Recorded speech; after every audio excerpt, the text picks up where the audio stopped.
두 상수 a, b에 대하여 함수 fx는 x-a 곱하기 x-b의 제곱이라고 정의를 했습니다. 자, fx는 3차 함수네요. 최고창의 개수가 1입니다.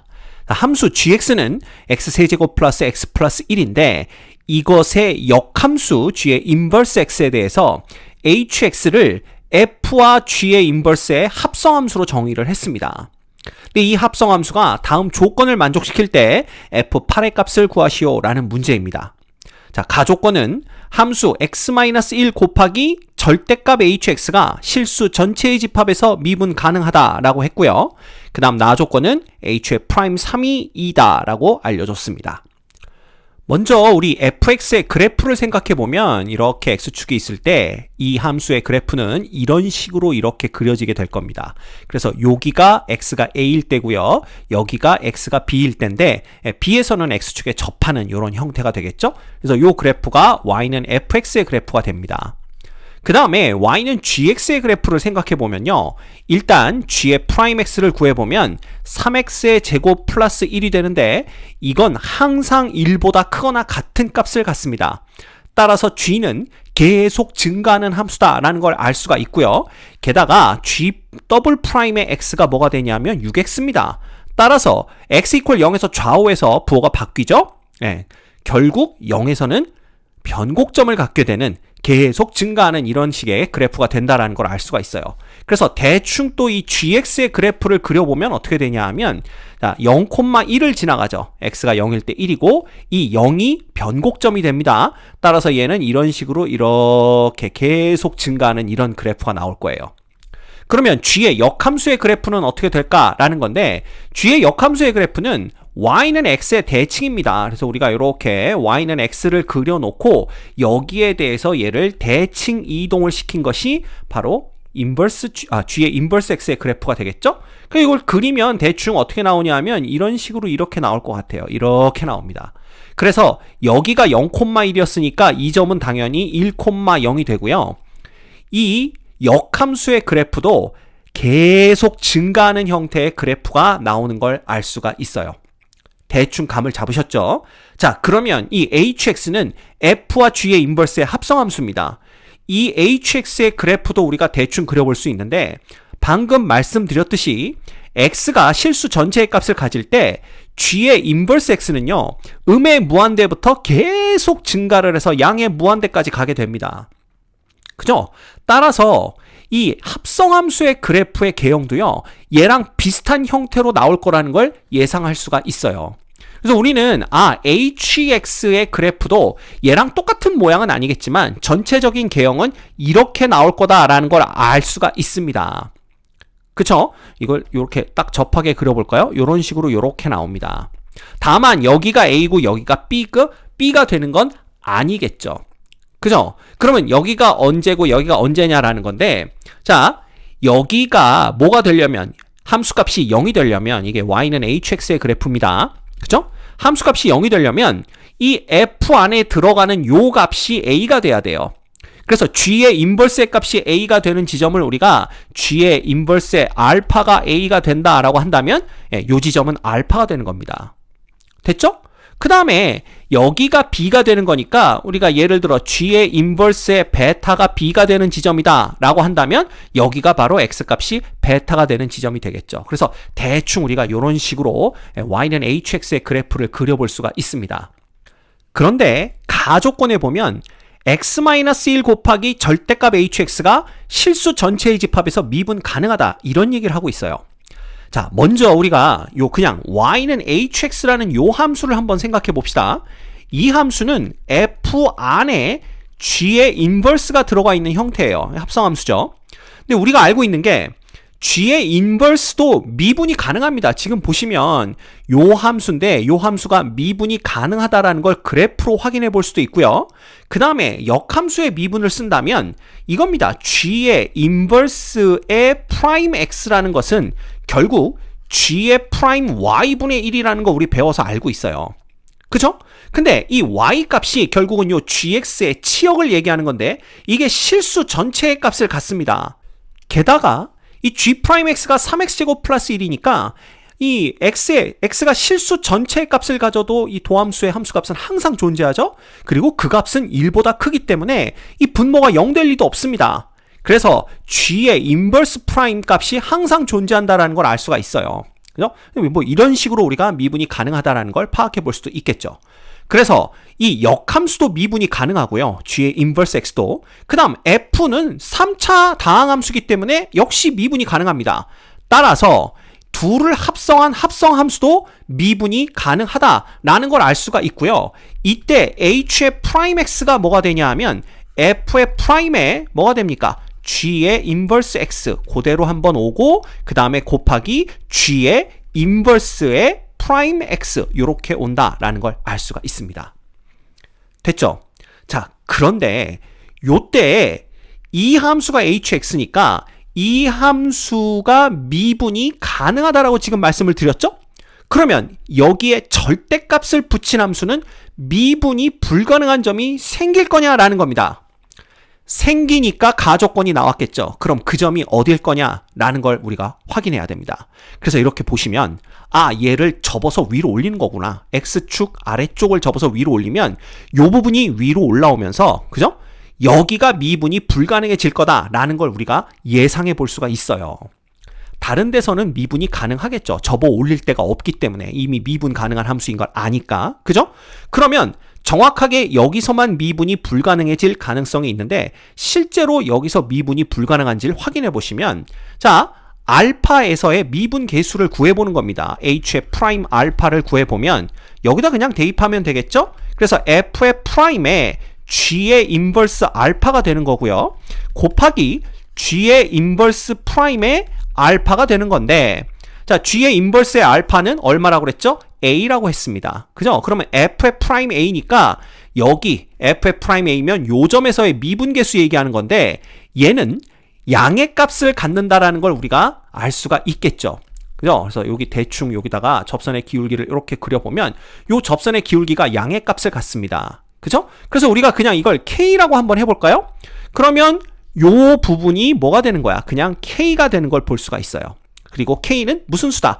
양수다라는 것도 확인할 수가 있겠죠. 그 다음에 얘가 문제인데 얘는요 역함수의 미분법에 의하면 G의 인버스의 프라임 알파는 어떻게 쓴다고요? 알파에 대응하는 점이죠. 그럼 여기선 G의 A가 이퀄 알파가 되는 거니까 결국 얘는 G 프라임 A분의 1이 되는 겁니다. 됐죠? 그러면 G 프라임 A가 G 프라임이 뭐였죠? 얘입니다. 여기다 A 대입해봤자 결국은 3A 제곱 플러스 1분의 얼마? K가 되는 걸 볼 수가 있습니다. 자, 얘도 양수, 얘도 양수. 그래서 양수가 되는 거죠. 그래서 알파에서의 이 함수의 미분계수가 양의 값을 갖기 때문에 여기에 뭐를 하면 절대값을 붙이게 되면 어떻게 되냐 하면 요게 기울기가 요쪽에서는 양의 기울기를 갖고요. 이쪽에서는 음의 기울기를 가져서 여기가 이제 뾰족점이 돼서 미분이 불가능해지게 되는 겁니다. 이해가 되죠? 그래서 알파에서 미분이 불가능하겠구나 라는 걸 알 수가 있어요. 그런데 거기에다가 x-1을 곱했더니 얘가 미분이 가능해지더라 라는 얘기가 됩니다. 그 얘기는 이 함수가 x는 알파에서 미분이 가능하다라는 얘기랑 똑같아요.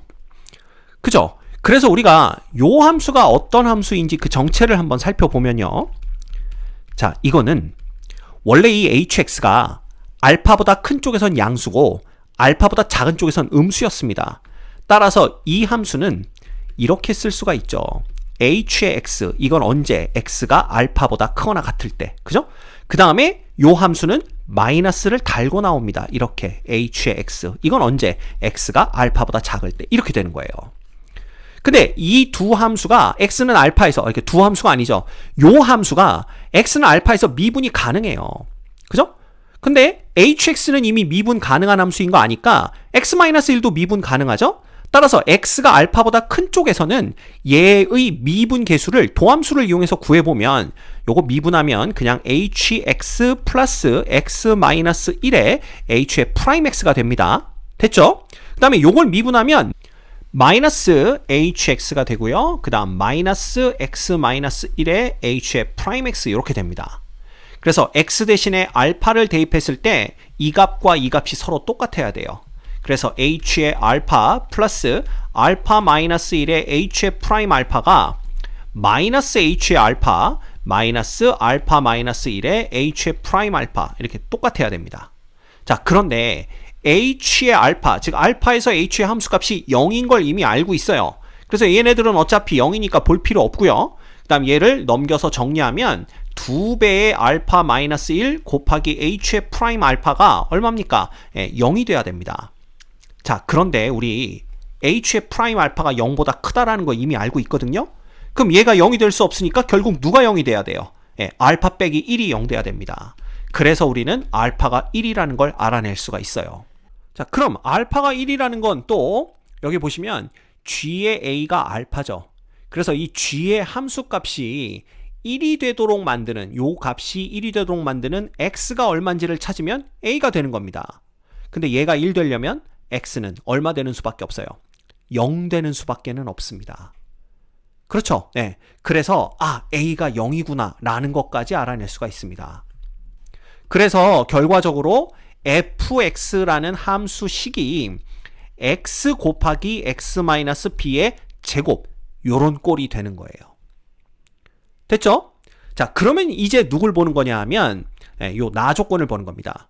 h의 프라임 3은 2다 라는 거죠. 근데 h의 프라임은 아까 구해놨습니다. 여기 있거든요. 그럼 여기에 우리가 x 대신에 어디에? x 대신 3만 대입하면 되죠. 됐죠? 그래서 여기다 h의 프라임 3을 구해보면 얘는 f 프라임의 g의 인버스의 3이 되는 거고요.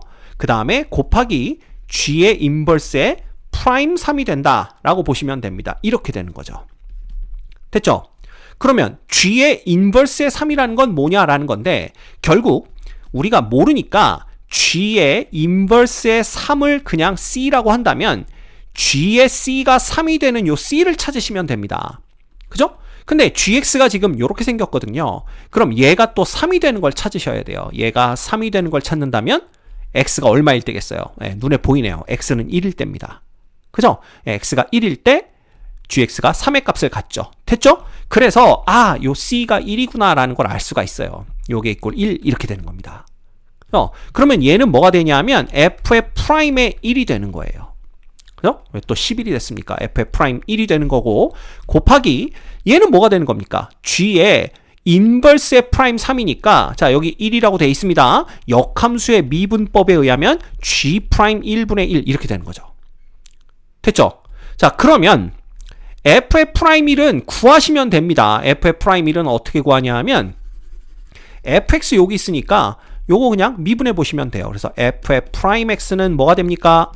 요거 미분하면 x-b의 제곱 플러스 x 곱하기 2배의 x-b가 돼요. 됐죠? 요거 그냥 x-b로 묶어주시면 어떻게 됩니까? 여기는 x-b에다가 2x가 더해지니까 3x-b 요렇게 되는 걸 볼 수가 있습니다. 됐죠? 따라서 여기 f의 프라임 1은 뭐가 되냐 하면 이게 1-b 그 다음에 3-b 이렇게 되고요.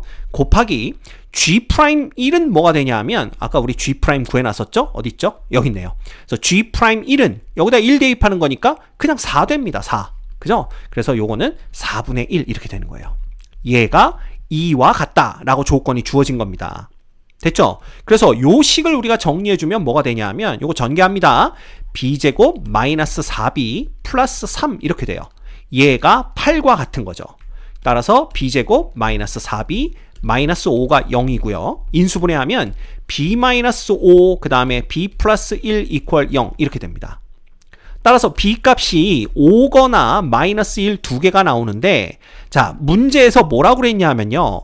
a보단 b가 크다 그랬어요. 지금 a가 0이죠. 따라서 0보다 큰 b 값은 5만 가능합니다. 그래서 b가 5구나 라는 걸 알 수가 있는 거죠. 결국 fx의 함수식은 뭐가 되냐 하면 x 곱하기 x-5의 제곱이에요. 끝났죠?